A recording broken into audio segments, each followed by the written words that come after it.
सुबह 4 बजे से लेकर 7 बजे तक पीपल के वृक्ष में भगवान ब्रह्मा का वासा होता है। 7 बजे से लेकर पीपल के वृक्ष में 10 बजे तक भगवान विष्णु का वासा होता है। 10 बजे से लेकर 11:30 बजे तक पीपल के वृक्ष में पितरों का वास प्रारंभ होता है। 11:30 के बाद में पीपल के वृक्ष में आहूतों का वासा होता है। आहूत जानते हो, जो बच्चे गर्भ में शांत हो जाते हैं, 6 महीने के बाद शांत हो जाते हैं और कुंवारी अवस्था में मर जाते हैं, उनको आहूत कहा जाता है। फिर पीपल के वृक्ष में वासुकों का वासा चालू हो जाता है। ये अग्नि पुराण का संवाद है। वासुकों का वासा के बाद में शाम को 4 बजे से 7 बजे तक पीपल के वृक्ष में भगवान शंकर का वासा चालू हो जाता है।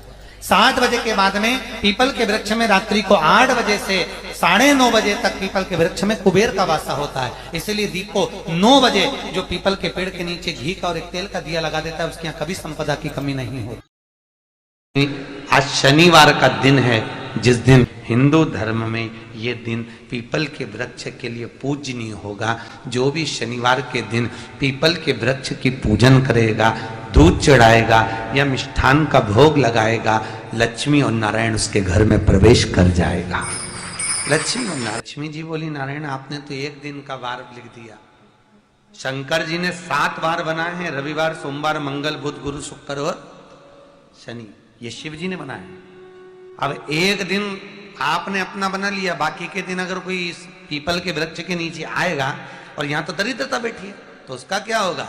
भगवान नारायण बोले, सुन दरिद्रता, तेरे से एक विनती है, अगर कोई भी मनुष्य इस पीपल के पेड़ के नीचे अगर 7 दिन में आता है और उसके हाथ में अगर कोई सामग्री होती है, तो तू उसके घर में प्रवेश नहीं करेगी। नियम है पीपल के वृक्ष का, या तो पानी का लोटा लेकर जाओ, कुंकू का चोपड़ा लेकर जाओ, शक्कर लेकर जाओ, या पेड़ के नीचे चींटी को डालने के लिए आटा ले जाओ, पर खाली हाथ पीपल के वृक्ष के नीचे कभी मत जाओ। खाली हाथ जाओगे तो दरिद्रता तुम्हारे घर में प्रवेश करेगी। दरिद्रता उठकर खड़ी होकर बोली, नारायण तुमने अपनी मनमानी करी है, एक दिन मुझे भी मेरा चाहिए। भगवान ने कहा, बोल कौन सा दिन चाहिए? दरिद्रता कहती है, रविवार के दिन इस पीपल के वृक्ष के नीचे मैं दिन भर नृत्य करूं, इसमें रहूं, और जो यहां आए रविवार को मैं उसके घर में प्रवेश करूं। भगवान ने कहा, ठीक है। दरिद्रता, रविवार का दिन एक ऐसा दिन रहेगा जिस दिन तू इस पीपल के वृक्ष के नीचे नृत्य करेगी, और जो आएगा इस पीपल के वृक्ष के नीचे तो उसके साथ प्रवेश करेगी। मैंने तुझे वर दिया। इसलिए हमारे यहाँ केवल पीपल का वृक्ष अगर दीवार में भी लग जाता है ना, किसी की फैक्ट्री की दीवार में, किसी के घर की दीवार में पीपल का वृक्ष अगर लग जाता है, पीपल का पौधा लग जाता है, उसको कितना भी तोड़ लो वो वापस लग जाएगा, फिर तोड़ोगे फिर लग जाएगा। अगर पीपल के पौधे को तोड़ना है तो केवल रविवार का दिन एक नींबू, एक मिर्ची और बमूल का कांटा, ये 3 चीजें रखने के बाद में आधे घंटे बाद रविवार के दिन पीपल के पेड़ को उखाड़ कर फेंक दो। दूसरी बार कभी पीपल दीवार में लगता ही नहीं, कभी नहीं लग सकता। और अगर पीपल के वृक्ष को कहीं लगाया जाता है तो सोमवार के दिन या मंगलवार के दिन, बुधवार के दिन, इन दिनों में लगा सकते। पीपल के वृक्ष कहीं लगाना। शनिवार का दिन एक ऐसा दिन होता है जिस दिन पीपल के वृक्ष को कहीं जाकर लगाया नहीं जाता, क्योंकि शनिवार के दिन पीपल के वृक्ष के नीचे लक्ष्मी रहती है। हम अपने हाथों से अगर पीपल का वृक्ष किसी दूसरी जगह पर शनिवार को रोपित करते हैं तो हमारे घर की लक्ष्मी अपने घर से छिन्न होकर चली जाती है। इसलिए शनिवार के दिन पीपल लगाया नहीं जाता, किसी के घर जाकर उसको वापस पलटा नहीं जाता। लग गया उसको डर। प्रभु मेरी धर्म पत्नी को कहाँ रखूं आप बताओ? वो तो जहां यज्ञ होता है, अनुष्ठान होता है, दान होता है, पुण्य होता है, सत्कर्म होता है, वहां जाने को तैयार नहीं। अब करूं क्या? भगवान ने बोला, एक काम करो। दुर्वासा जी बोले, जिसके यहाँ रात्रि में बर्तन झूठे पड़े रहते हो, उसके घर में इस दरिद्रता को लेकर तुम प्रवेश कर जाना।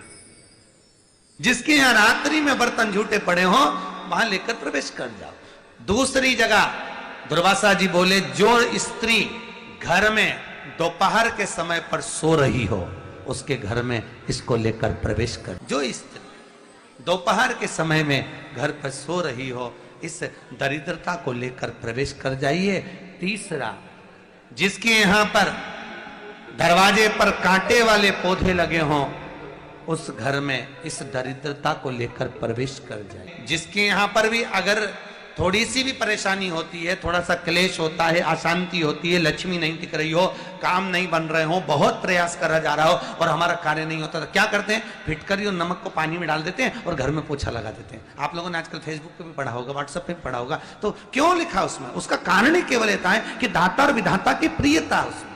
माता ख्याति के जो 4 बच्चे हुए, इसमें जो सुबह 4 बजे से लेकर 7 बजे तक पीपल के वृक्ष में भगवान ब्रह्मा का वासा होता है। 7 बजे से लेकर पीपल के वृक्ष में 10 बजे तक भगवान विष्णु का वासा होता है। 10 बजे से लेकर 11:30 बजे तक पीपल के वृक्ष में पितरों का वास प्रारंभ होता है।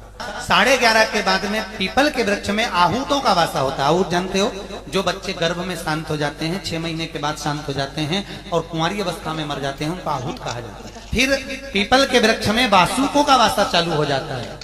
अग्नि पुराण का संवाद है। वासुकों का वासा के बाद में शाम को 4 बजे से 7 बजे तक पीपल के वृक्ष में भगवान शंकर का वासा चालू हो जाता है।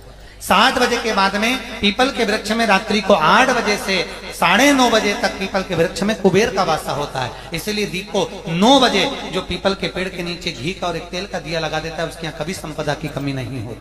कभी शिव मंदिर में जल चढ़ाने का मौका मिले और आप शंकर जी के मंदिर में जल चढ़ाने के लिए जाएं, तो केवल जल चढ़ाकर वापस मत आना, केवल बेलपत्र चढ़ाकर वापस ना आना, दिया लगाकर वापस ना आना।